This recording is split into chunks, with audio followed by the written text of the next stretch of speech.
મિત્રો, નર્મદા જિલ્લાના રાજકારણમાં હાલ ગરમાવો ચાલી રહ્યો છે.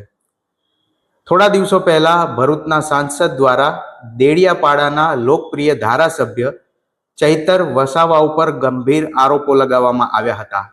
આરોપ એ હતો કે ચૈતર વસાવાએ એક સરકારી અધિકારી પાસેથી ₹75 લાખ રૂપિયાની માંગણી કરી હતી. અને એટલું જ નહીં, એમાં એવું પણ કહેવામાં આવ્યું હતું કે આ નર્મદા જિલ્લાના કલેક્ટર પણ ત્યાં હાજર હતા એવો દાવો કરવામાં આવ્યો હતો. આ ગંભીર આરોપો બાદ ચૈતર વસાવા એક્શન મોડમાં આવ્યા હતા અને એક્શન મોડમાં આવ્યા બાદ તે તુરંત જ આ બધું જાણવા માટે જિલ્લા અધિકારીની ઓફિસે પહોંચ્યા હતા અને સમગ્ર મામલો શું છે તેની જાણ કરવા માટે અને આગળની વાતચીત પણ કરી હતી. તો કલેક્ટર સાથેની આ મહત્વપૂર્ણ વાતચીત દરમિયાન જે પણ થયું હતું અને આની વિગતો શું છે જોવો આ વિડીયોમાં. માન્ય ભરૂચના સાંસદ શ્રી દ્વારા ચૈતર વસાવાએ 75 લાખ રૂપિયાની માંગણી કરી તોડ કરી એવો આક્ષેપ કર્યો હતો અને આ રજૂઆત કલેક્ટરશ્રીએ અમને કરી છે એવી વાત હતી. ત્યારે જિલ્લાના વડા અમારા કલેક્ટર સાહેબને અમે મળવા માટે આવ્યા અને કલેક્ટર સાહેબે આપ સૌના હાજરીમાં ખુલાસો કર્યો કે આ તદ્દન વાત ખોટી છે.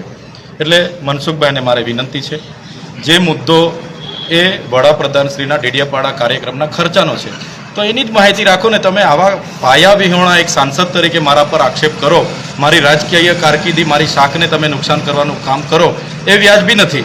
આજે કલેક્ટર સાહેબે નિડરતાથી ખુલાસો આપ્યો અને કહી દીધું કે આ તદ્દન પાયાવિહોણી ખોટી વાત છે. એટલે મનસુખભાઈ ફરી આવવાર અમારા પર પાયાવિહોણો આક્ષેપ નહીં કરે, નહીં તો અમે લીગલી કાર્યવાહી એમના પર કરાવી. મનસુખભાઈનું નિવેદન બી છે કે વારંવાર એક જ મુદ્દો લઈને કેમ તમે ઉઠો છો? હવે વારંવાર તો ક્યાં છે, કાર્યક્રમ 15મી નવેમ્બરે થયો અને આ મહિનાની સંકલનમાં મને એમણે માહિતી આપી. હવે જનતાના પૈસાના કાર્યક્રમ થયા તો અમે જનતાની સમક્ષ મૂક્યું છે.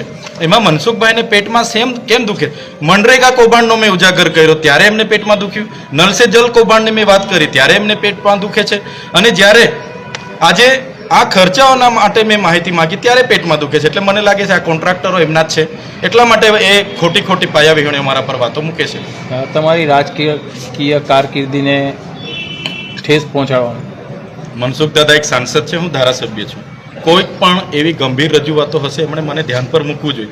ડાયરેક્ટ પ્રેસ કોન્ફરન્સ કરીને 75 લાખ રૂપિયાની ચૈતર વસાવાએ તોડ કરી જેવી જે આક્ષેપ કરી છે એ ખૂબ જ ગંભીર બાબત છે. મારી શાખ અને મારી રાજકીય કારકિર્દી પર ખૂબ મોટું નુકસાન આનાથી થઈ રહ્યું છે. આરએનબીના જે અધિકારી છે મોદી સાહેબનું પણ નામ છે. હા, એમણે માર્ગ અને મકાન વિભાગના કાર્યપાલક ઇજનેરશ્રીનું નામ લીધું છે, પણ કલેક્ટરશ્રીએ હમણાં જ તમારી રૂબરૂમાં ખુલાસો કર્યો કે બિલકુલ પાયાવિહોણી અને ખોટી વાત મનસુખભાઈએ કરી છે. તો મિત્રો, આ હતા ચૈતર વસાવા, જેમણે સ્પષ્ટ શબ્દોમાં પોતાની ઉપર લાગેલા આક્ષેપોનું ખંડન કર્યું છે.